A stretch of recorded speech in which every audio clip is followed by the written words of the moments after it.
3 years ago, a father lost his twin daughters, believed them gone forever. But one day, on a dusty bus, he found them singing, alive and unaware of his pain. What he uncovered didn't just break his heart, it shattered his entire life before it even began. Tell us in the comments where you're watching this from. And if you love stories like this, don't forget to subscribe. Now, sit back and enjoy the story. I was already halfway through digging the 5th grave that morning when the wind changed. Not in the way a man of science might note it directional, measurable, explainable, but in the way a dog might stop chewing a bone to lift its head and listen. The kind of wind that don't blow through your coat but through your bones, and whispers names you haven't heard in years. There was no name on this last wooden cross, just a rope-tied plank and a blood stain soaked deep into the grain. The kind of grave you dig fast, not out of duty but fear. You don't ask who they were. You just dig, throw, cover, and move on before night falls. I used to remember each name, even the ones who deserved it, maybe especially them. A preacher from El Vista who smiled when he spoke about fire. A whore from Bitter Creek with her ribs shattered like cracked porcelain. A kid who never even learned how to spit. Now, I remember dirt more than I do faces. And when you dig long enough, the dirt remembers you too. I don't know what part of me started talking to the graves, but once you spend enough time with the dead, silence starts to feel like blasphemy. So I talk. Not much, just enough to prove I ain't one of them. Sorry, I muttered, tamping down the last of the soil. Didn't get your name. The sun was high now, burning white and mean. My shovel clanged against a stone, a flat one, long and narrow. Not natural. I didn't remember it being here yesterday. That should have bothered me. Should have made me stop. But when you live long enough in a place like this, you learn to keep going even when your gut starts screaming. So I did. By the time I stood upright, my back screamed louder than the dead ever did. I tossed the shovel over my shoulder, took one last look at the row of fresh mounds, and spat the dust from my mouth. I didn't hear the hoofbeats. Not at first. They came soft, like someone was trying not to be heard. You learn to tell the difference. A desperate gallop, a sheriff's thunder, a drunkard's weave. This was none of those. This was trouble trying to tiptoe. I turned slow, squinting against the sun. A rider in black. No dust trail behind him. No sound. Just presence. He stopped 10 yards from me and sat still on his horse, like a scarecrow watching its field. I hate men who don't dismount when they speak. You, the gravedigger? His voice was like wet rope, rough and heavy. I dig what needs digging. He nodded once, as if that answered something for him. He reached into his coat, and I touched the edge of my boot where the knife was strapped. You don't live long out here by being polite. But he didn't pull iron. He pulled a pouch. Canvas, blood-stained, knotted tight. Got another one needs burying, he said, and tossed it toward me. It hit the ground with a wet thud. He didn't move. Not right away. Sometimes a man learns more from silence than words. The way it dropped, the weight, the smell that came a heartbeat later. Salt, copper, rot. I should have walked away. Should have told him to take his death somewhere else. But he didn't. I picked it up, and I looked inside. There's a moment, right before you open something you shouldn't, where the world holds its breath. It ain't long, just a heartbeat, maybe 2. But in that blink of time, your body already knows. It's your mind that refuses to listen. The sack was soaked through the bottom. The blood had dried into a black crust that made the canvas stiff, but inside, it was still warm. That was the part I couldn't get past. Whoever or whatever had bled into it hadn't been gone long. I loosened the knot, slowly, thumbed the drawstrings apart. My hands weren't shaking, not yet, but my jaw clenched so hard I thought I might snap a tooth. And then I saw it. A face. No, not a whole face, just part of one. Pale, waxen, staring. The eye was open, clouded but not blind. The rest was bone and pulp. A mouth hung slack, as if it had one last word caught behind its teeth and never got the chance to spit it out. I dropped the sack. It hit the dirt with a hollow slap. The rider didn't flinch, didn't speak, just watched. That was worse than anything being watched like a chore, like I was just the next man on a long, long list. I swallowed hard. "Who is it?" "Don't matter who he was," the man in black said. "Only matters where he goes now. Hell's full." Then dig deeper. I wanted to say no. I should have. But something about that voice made it feel like I'd already agreed before I was ever asked. So I started digging. The soil here was different than the rest. Greasier, heavy. My shovel caught roots that weren't supposed to be here, not in a land this dead. I tugged one up, it snapped like old twine. No sap, no smell, just rot. By the time the hole was ready, the sun had sunk behind the hills, painting the sky the color of dried blood. I hadn't noticed how late it got. The rider was gone. I hadn't heard him leave. But the sack was still there, still staring. I laid it in the grave. I didn't look at it again. Didn't whisper a name or prayer. Just shoveled dirt like a man trying to erase a mistake. When I finished, I stayed a while, not sure why. My boots sank an inch into the damp soil. I felt watched. Not by someone, by something deeper, older. The way you feel near an old well at night, knowing it holds more than just water. Then I heard it. Not with my ears. Not exactly. A breath. From below. I stepped back, nearly lost my footing. The dirt moved. Just a little. Like something had exhaled under there. I didn't wait. I ran. Back at my shack, I bolted the door and dropped the whiskey bottle before I could even unscrew the cap. My hands were trembling now. Not from fear. Fear has a sharpness to it. This was something duller, heavier. Guilt, maybe. Or memory. I don't dream often, but when I do, it's always the same place. A black church with no windows. A single bell tolling for no one. And a coffin that don't stay closed. That night, I saw something else. The sack. It was on my bed. Open. The face was there again, but this time it wasn't ruined. It was whole. Familiar. It was mine. I woke up on the floor, cold sweat soaking through my shirt. My hand was wrapped around the handle of my knife. I hadn't remembered grabbing it. The sun hadn't risen yet, but the world had changed shape. It smelled like copper and ash. I opened the door, needing air, and found something worse. A mark carved into the wood of my shack, right by the threshold. 3 vertical lines, 1 horizontal slash. Like a counting tally, but old. Ancient. I'd seen it once before. In a town that doesn't exist anymore. The place was called Gray Salt.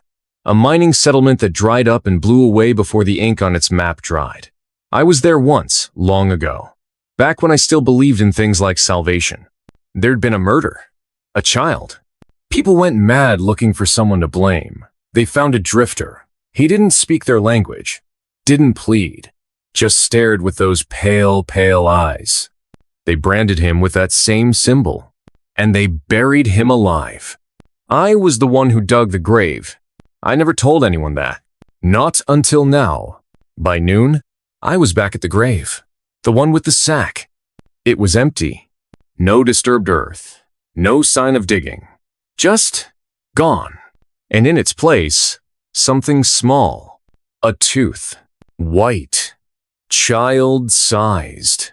Clean as if it had never known a mouth. I pocketed it. Don't ask why. Sometimes your hands move before your head understands what they're doing. The wind picked up again. Brought with it a sound I hadn't heard in years. A bell, faint, hollow, ringing from nowhere. From a church that was burned to the ground. From a past I had tried so hard to bury. I didn't speak for the rest of that day. Words felt too close to lies. But inside, my thoughts wouldn't quiet. Who had brought me that sack? Why now? And why did that face look like mine? I didn't know where the next grave would be. But I knew this. It was already waiting. It had been ringing all night. Not loud, not even near just there, always. Somewhere behind the mountains or beneath the earth or inside my own damn skull. A single hollow note, drawn out too long to be natural. like something buried had finally remembered it was forgotten. I didn't sleep. I sat in the corner of my shack with the tooth still in my pocket, turning it over in my fingers like a coin. It wasn't yellowed, it wasn't old, it was recent, soft at the root, like it had been plucked rather than fallen. You'd be surprised how heavy something that small can feel. When dawn came, I stepped outside and looked toward the graveyard. The dust hadn't settled from yesterday. That was wrong. In this part of the West, wind always smooths things over. Dust hides your sins faster than prayer. But the soil over that grave still looked disturbed, still raw, like it didn't want to heal. I walked out there without my tools, just boots and bone. The closer I got, the quieter the world became. No birds, no wind, just the crunch of dead grass underfoot. And then I saw it. Another mark. Not on my shack this time, but on the headstone I'd placed over the last burial. This one was different, more complex. It had the tally again, but now wrapped inside a circle, and beneath it, a line that looked like an open eye. Crude, but unmistakable. I hadn't carved it. No one had. But it was there, waiting. I stared at it for hours. Not thinking. Just being there, the way a rock is just there. I must have blinked 100 times before I realized the sun had moved halfway across the sky. My throat was dry. My skin itched. But I couldn't move. Not until I heard the voice. It didn't come from outside me. It came from below. A whisper through the soles of my boots, rising through the ground like heat from a stove.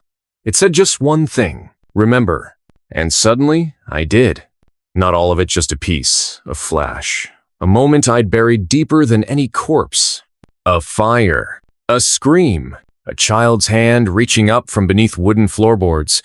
I staggered back, choking on a breath I hadn't meant to take. My legs gave out.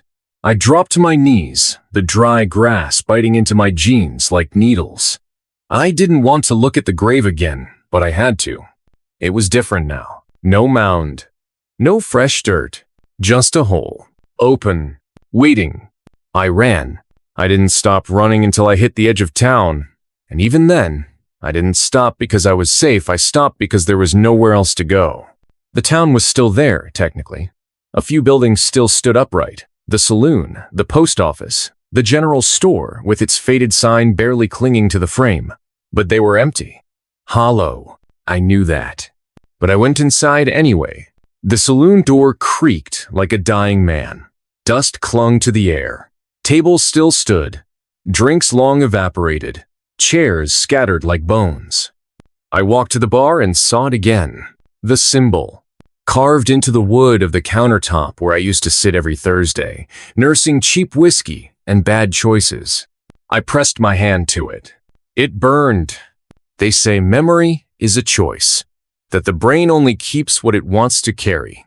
They're wrong. Memory is a curse. It waits. It watches. It waits for the moment you're weakest, and then it rises like smoke from a grave you didn't dig deep enough. I saw myself. Younger. Angry. Stupid. Wearing a badge that meant nothing and swinging a lantern through that same saloon. I was shouting. Someone was crying. A woman, dark hair, barefoot. Holding a baby. I remember what I said to her. You don't belong here. I remember what I did next. I locked the door and lit the match. I came back to myself with blood in my mouth.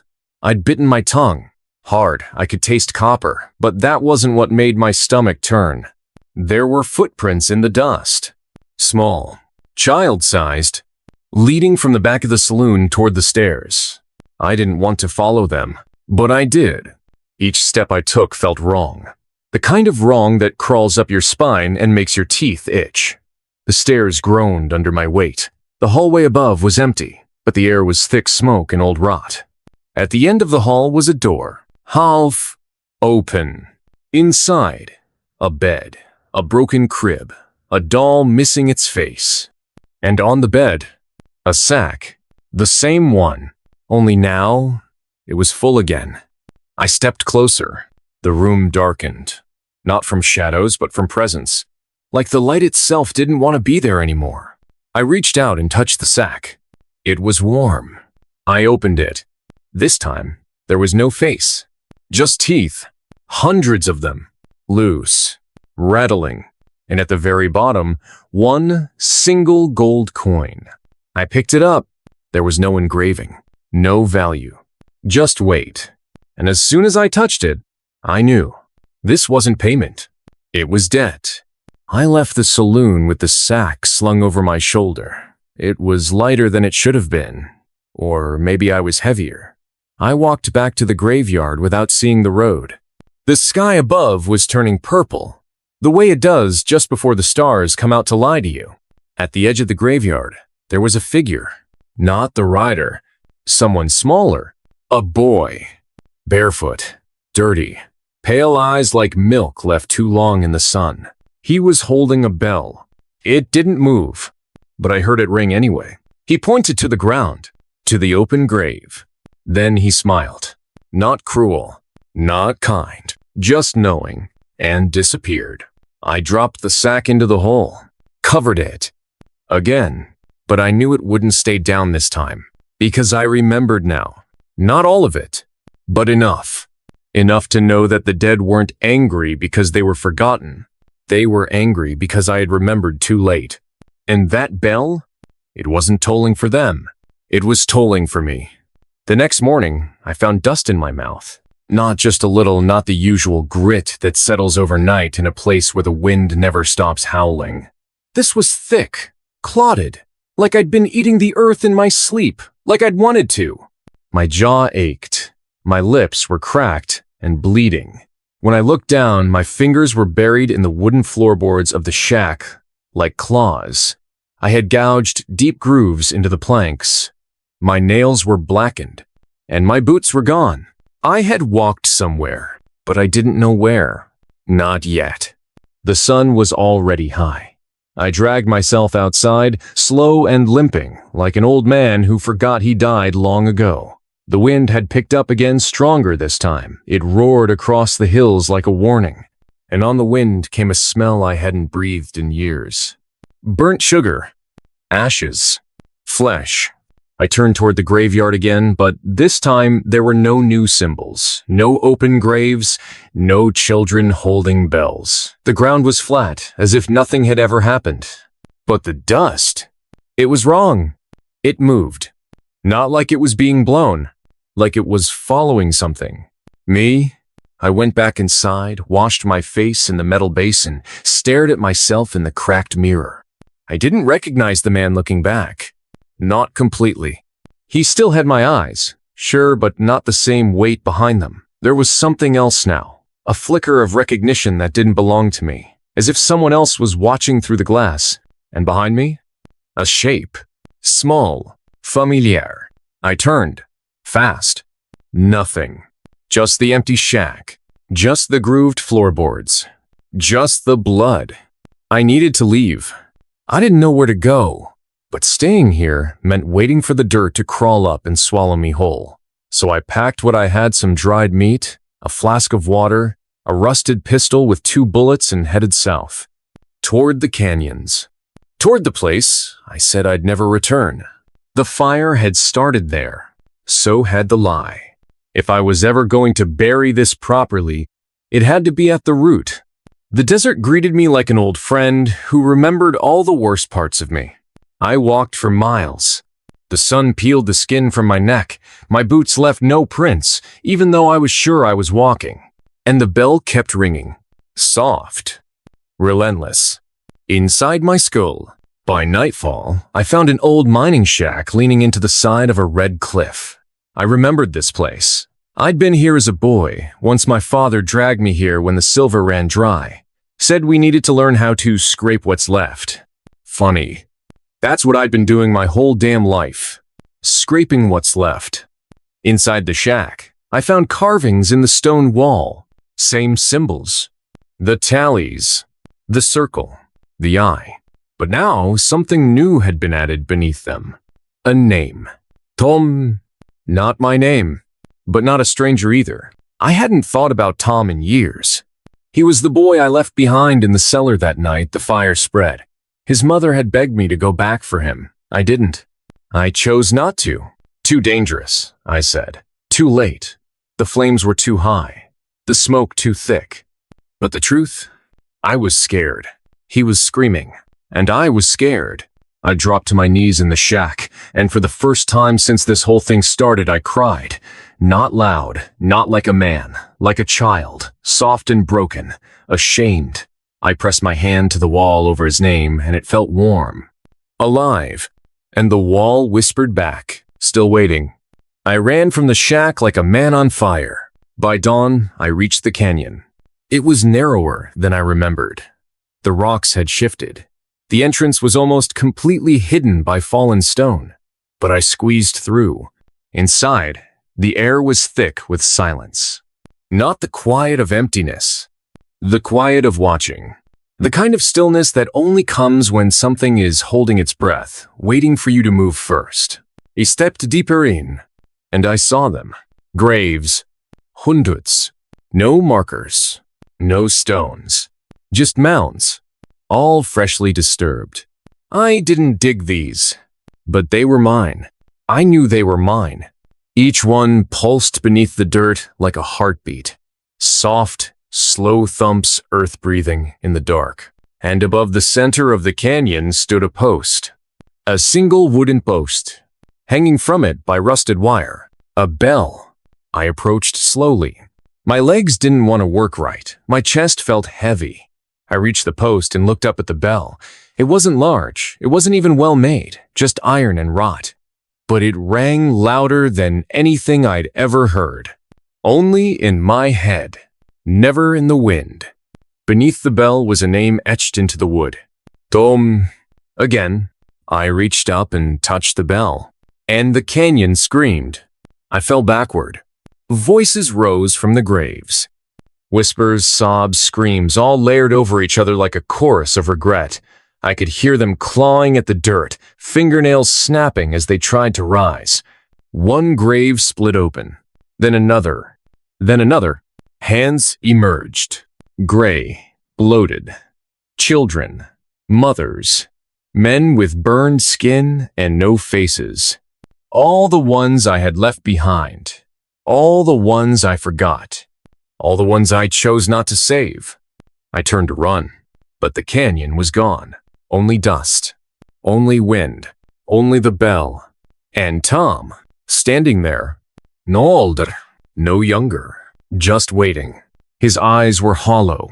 Not empty, just full of everything I tried not to see. He opened his mouth, but didn't speak. He just showed me.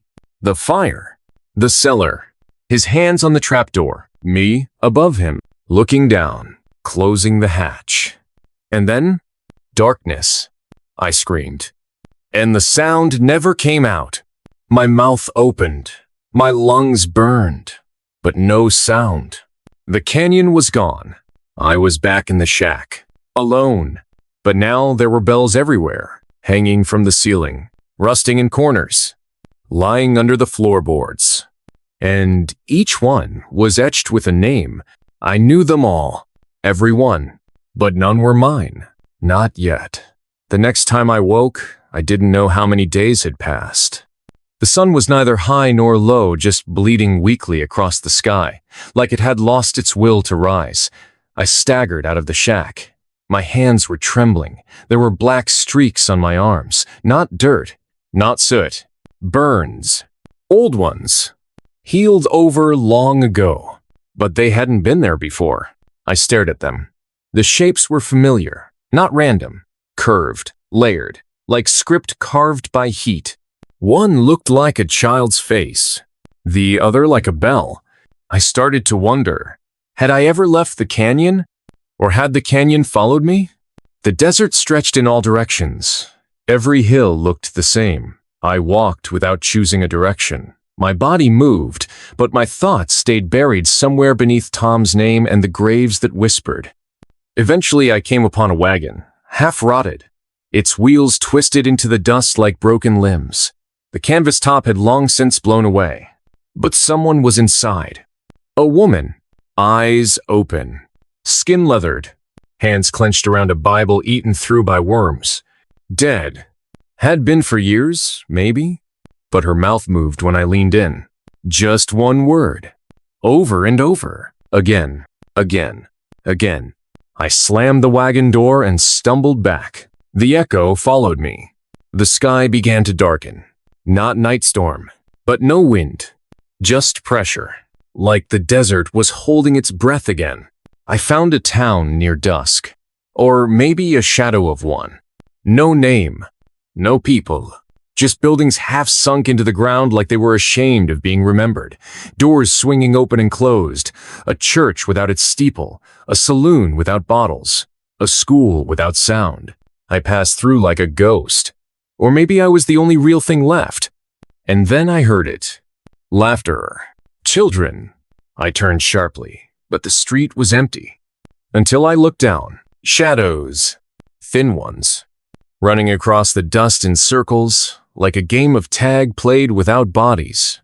One of them stopped in front of me, looked up, and I recognized it.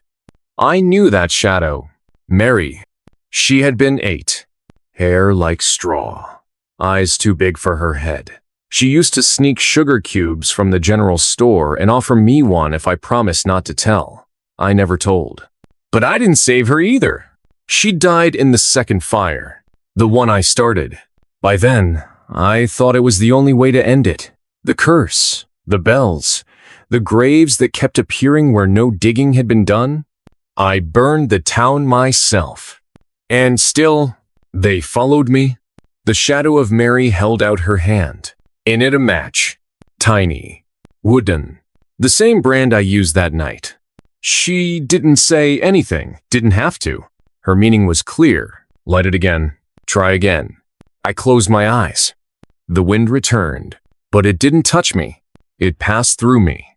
I realized then I'd stopped casting a shadow. In the middle of the town stood a well. Stone. Dry. Covered in symbols I refused to understand. I leaned over its edge. There was no water. Only bells. Thousands. Stacked deep like bones. Each one had a name. Some I recognized. Some it didn't. But all of them remembered me. The sound rose up like steam. Ring, ring, ring. And in between, whispers. One voice louder than the rest. You can still dig. One more. I fled the well. My boots scraped the dirt but made no tracks. I was becoming like them now. Weightless. Named. Not remembered, but marked. When I reached the edge of town, I found something nailed to a splintered post. A list. Handwritten. Smudged with what looked like blood. But the ink was still wet. It read, Tom. Mary. Clara. Ellis. You. I stared at the last name. It wasn't crossed off. Not yet. But the ink beneath it had already begun to run. I dropped the paper. It fluttered once and vanished before it hit the ground. I walked until the sky turned white. No stars, no moon, just a flat emptiness above and an aching hunger below. Eventually, I collapsed beside a crooked fence. The wood bent toward me like it had something to confess. There was a cross leaning against it. Fresh. Someone had dug a grave here. Recent. The dirt hadn't even settled. There was no name, but I knew whose it was. Mine. It had been waiting. I lay there until morning, listening. Not to the wind. Not to the coyotes. To the earth. It was speaking again. Same voice. Same words. Always the same. You buried them. Now bury yourself. Then maybe we'll rest. But the dust never rests. Not really.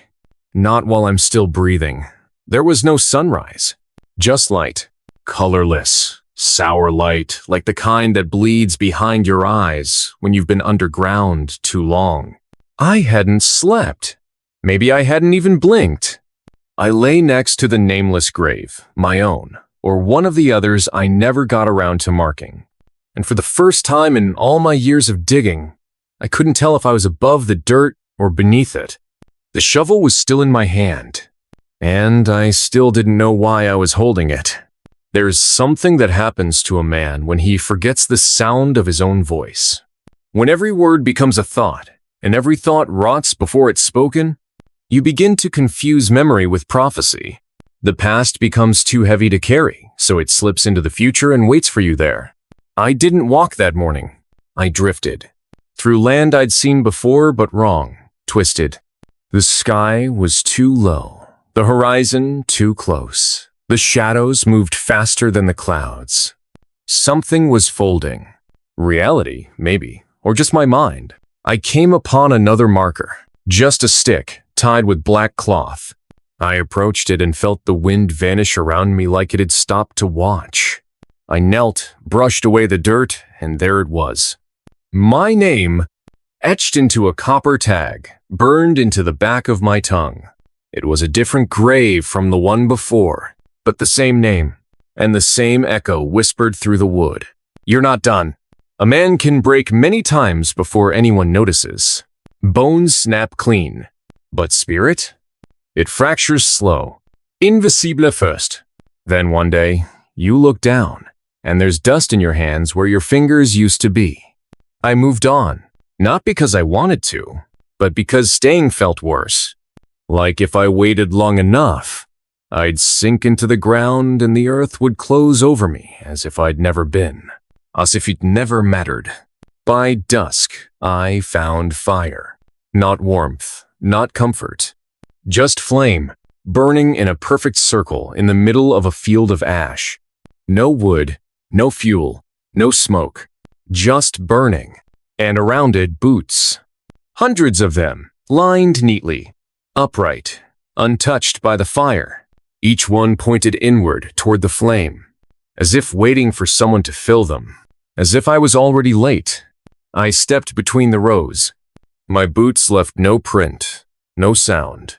I might as well have been floating. And at the edge of the fire, I saw it. A mirror. Tall, cracked, leaning against nothing. Its frame made of something old and wet-looking, like wood carved from a drowned tree. I looked into it, and didn't see myself. I saw them. Every one of them. Tom, Mary, Glada, Ellis. The girl with no jaw. The boy with the stitched eyes. The preacher. The stranger in black. Each staring back. Each waiting. Each blinking in unison. I turned away. The mirror cracked further, but it didn't shatter. I passed the fire and followed the wind. It was thin now, weak, like a breath that had been held too long and forgotten how to be let go. Eventually, I came to the edge of a cliff. Below, a valley of bones, clean, white, endless. No carrion, no vultures, just arrangement. They had been placed, stacked, counted. There was no chaos in this death, only order. I sat there a long while, watching, listening, but not thinking. I'd stopped doing that somewhere near the third grave. Maybe earlier, maybe when I first picked up the shovel. Night fell with no stars, just silence. Not even the coyotes howled. Even they had grown tired of death. I lit a match, out of habit. Its flame was green. It hissed instead of crackled. I let it burn down to my skin and didn't flinch.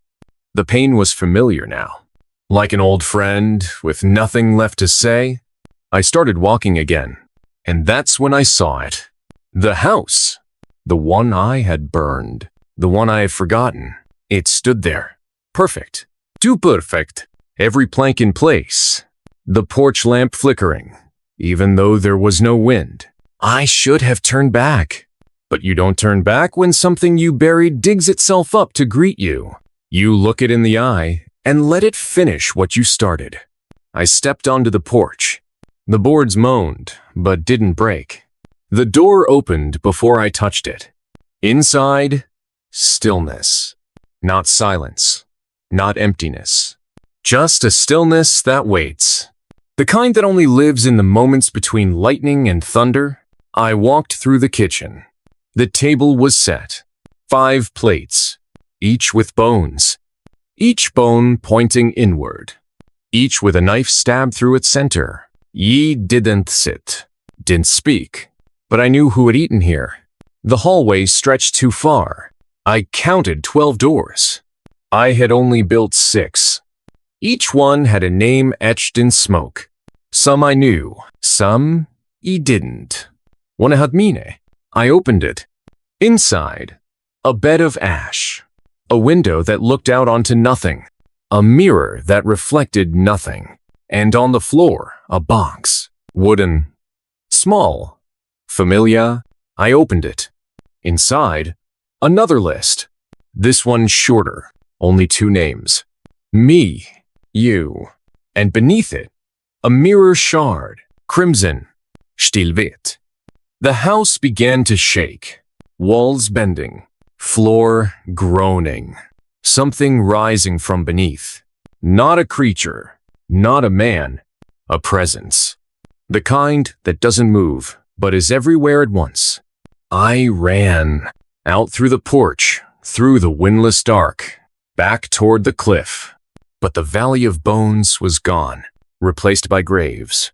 Thousands of them, each open, each waiting, each with my name. I collapsed. The shovel dropped from my hand for the first time. It didn't hit the ground. It vanished. And in its place, a bell, polished, humming, waiting. I picked it up. It was cold, too cold, and I knew what I had to do. I rang it once. The sound didn't echo. It pierced. The world folded inward. The stars screamed. And somewhere in the distance, the earth sighed like a lover betrayed. Then, I was back in the canyon. Same wind, same dust, same row of graves. But this time, they were all full, and my name wasn't on any of them. Not anymore. Just a single cross, far from the rest. With one word, remembered. But I wasn't done yet. There were still 4 more bells. Still 4 more parts to this curse. And the dust still moved when I breathed. They say bells call spirits, but they never say which ones. The first bell had been for me, of that I was sure. It rang my name into the dust, carved it into the wind, branded it across the graves I couldn't stop digging. But the sound didn't stop at the canyon walls. It traveled, it summoned. And now, as I stood before the second bell, half buried in the sands of a broken chapel, I felt it breathing. Yes, breathing. Not ringing, not humming, breathing, like some old lung beneath the earth had been waiting all this time to exhale. The chapel was unlike any church I had ever seen. Black wood. No cross. No steeple. Just a sloping roof covered in dead birds and a doorway choked by vines of brittle bone. I didn't walk in. I descended. The floor fell away after the threshold, like the mouth of some sunken cathedral had swallowed the ground whole. And at the bottom, beneath the cobwebs and rot, the second bell stood. Silver, cracked, hung from a ceiling that didn't exist. There were words etched across its surface, but I couldn't read them. Not because they were foreign, but because they moved. Like shadows on oil. I stepped forward, and the chapel groaned. Not wood. Voices. They murmured as one. Low. Familiar. Like everyone I'd ever buried was speaking at once. And they were saying the same thing. Don't. But I had never listened well. Not in life. Not in death. Not in whatever this was. I reached up, touched the cord, and felt it pull me back. Memory. Not mine. Not exactly. I was him. The bellmaker. Not a man. Not anymore. He had no face. Just fingers, too many of them, and eyes on his palms, blinking in silence. He had forged the bells long before the West had turned wild. Before the railroad. Before the settlers. Before a language. He carved them from the ribs of giants. Hammered them under moonlight. Tuned them with screams. Each bell called a different part of the world inward. The first called the dead. The second, the forgotten. The third, the condemned. The fourth, the unborn. The fifth, he never finished. Or maybe he never meant to. The bells had no music, only purpose. And once you rang one, you belonged to it. He blinked. The vision broke. I was back in the chapel. The second bell was swaying slow, without sound. I didn't pull the cord. It was already moving. My hands were empty, but my chest was full, too full. With names, with regrets, with the weight of everyone I couldn't save. And when the bell finally rang, it wasn't a sound I heard. It was a reminder. I was in the town again. The one before the fire, before the graves, before the shovel. Everything was clean.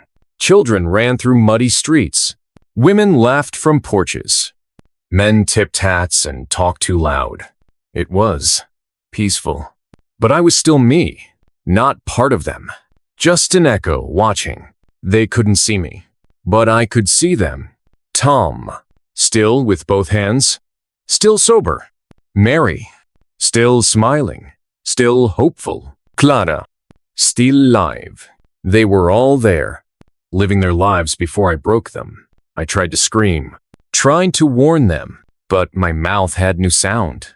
Because I wasn't just a memory anymore. I was a ghost bound to a bell. The world twisted again, not shattered, just bent, like someone had grabbed the horizon and folded it into itself. And I was somewhere else, a long, narrow tunnel, dirt walls, no light, just the sound of digging. But not from me, from below, something deep, something with teeth. I backed away, but the tunnel only narrowed, and then a hand burst through the soil, small, childlike. I froze, and from the darkness, I heard a voice I hadn't heard in years. You left me. The little boy's voice, Clara's brother. I had buried him alone. No priest, no prayer, just a shallow grave beneath the orphan tree. I had told myself there was no time, that I'd come back for him, but I never did. Now he was here, and he was digging up, not for air, but for me. I turned and ran. The tunnel didn't end. Just kept shifting, walls breathing, ceiling pulsing. Eventually I burst into a chamber lit by candlelight. 5 altars, each with a bell. Only 2 were whole. The rest were still forming, shimmering in and out of substance like ghosts trying to be born. And in the center, a mirror. Not glass, water, but standing upright, rippling with every breath I took. I stepped closer and saw not my reflection, but my future, my final grave, the one I hadn't dug yet, because it was meant for someone else, someone I still had to bury. I heard the 3rd bell ring, not from me, but from someone else, far away, or maybe very near. It echoed across the water, across the dust, across the space between memory and consequence. And I knew what it meant. The condemned had answered, and they were coming, not walking, not traveling, but rising through the cracks, through the roots, through the mouths of those who refused to stay dead. I had 4 days, 4 bells, 4 confessions. Then the dust would settle for good, or never again. I woke beneath a Joshua tree, shovel in hand, graves behind me. The sky had turned black, but not from night, from smoke. Something was burning again, and I had a name to carve. Mine, or yours, didn't matter anymore. All names burn the same. The 4th bell was closer than I thought. Not in distance, but in consequence. Somewhere between the crack in the canyon and the blood-dried chapel, I had started losing track of time. Or maybe time had started losing track of me. When I came to, I was back in my shack. Only it wasn't my shack anymore. The walls were covered in maps drawn in ash, bone-white lines traced over the rotten wood. Each line marked a name, each name a death, each death a bell. One wall was blank, waiting. I think it was waiting for me. I wandered out, and the world was quieter. No wind, no birds, not even the usual groan of wood shifting under the weight of decay. I walked, For how long, I can't say, but long enough to know that something had changed. The desert had grown teeth. Dead cacti leaned toward me like broken fingers. The ground pulsed beneath my boots like it hated being touched. And every time I blinked, I saw her face. Not Clara. Not Mary. The other one? The woman I buried in secret. The one whose name I never spoke. It was years ago. Before the fire. Before the town. Before I picked up the shovel and forgot what it meant to stop digging. She'd come from the east. Hair dark like coal. Eyes soft like a story never told out loud. She asked for water. I gave her silence. She offered gold. I gave her a shovel. She wasn't sick, wasn't running, wasn't lost. She was choosing, and I let her. No words. No prayer. Just a quiet patch of dirt behind a hill no one ever visited. I never marked her grave, but he never forgot it. And now, the fourth bell. It led me there. The hill hadn't changed. Still barren. Still forgotten. Still whispering. But now, her grave was open. The dirt had been pushed out from beneath. Something had crawled up. Not her. Not exactly. What stood there now wasn't a woman. Wasn't a ghost. It was the memory of her. Twisted. Fractured. Burning slow beneath skin that didn't quite fit. She looked at me with those same soft eyes. Only now, they were starving. And she said nothing. Because she didn't need to. The fourth bell hung from her throat. A metal chime embedded in her collarbone, glowing red like it remembered every heartbeat it had ever stolen. I couldn't run. Not because I was afraid, but because I agreed. I deserved to be there, to witness it, to listen. She raised her hand, and the bell let out a low moan. Not a ring, not a tone, but a birth cry, the sound of something being unborn.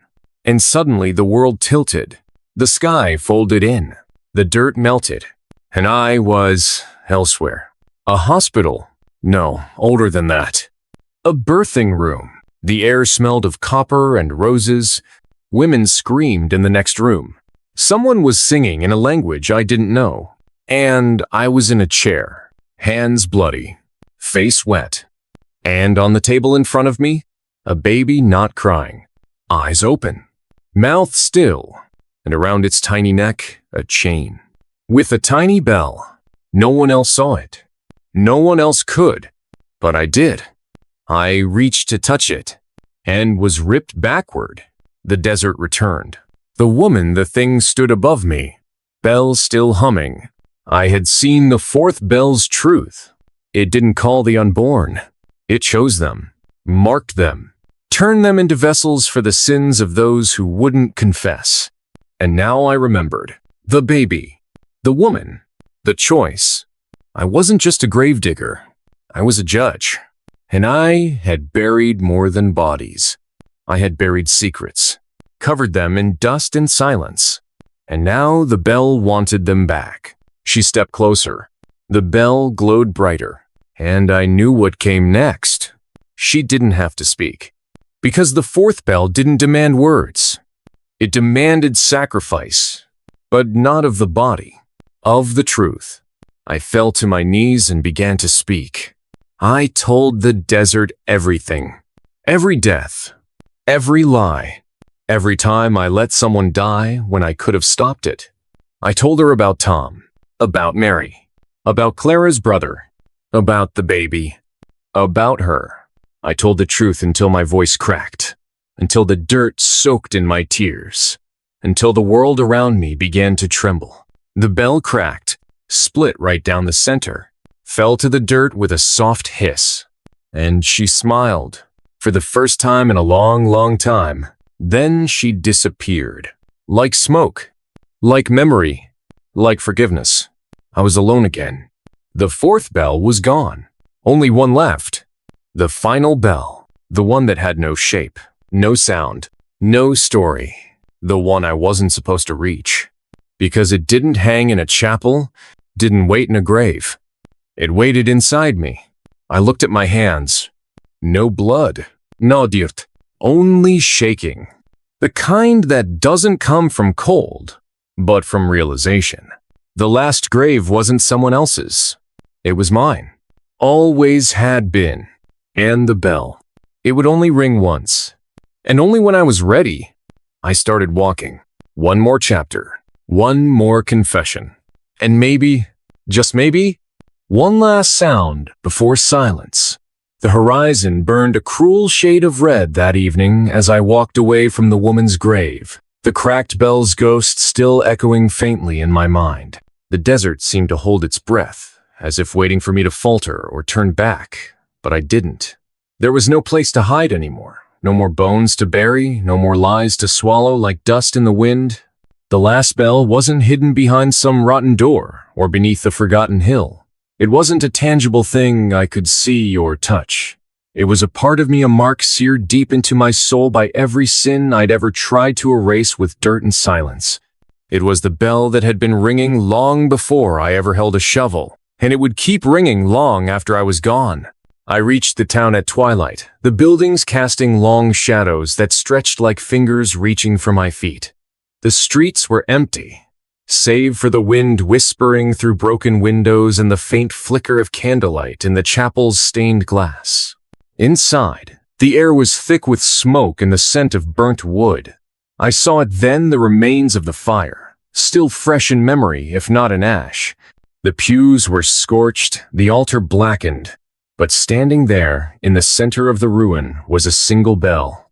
A bell unlike any I'd seen before, polished and gleaming, as if untouched by time or tragedy.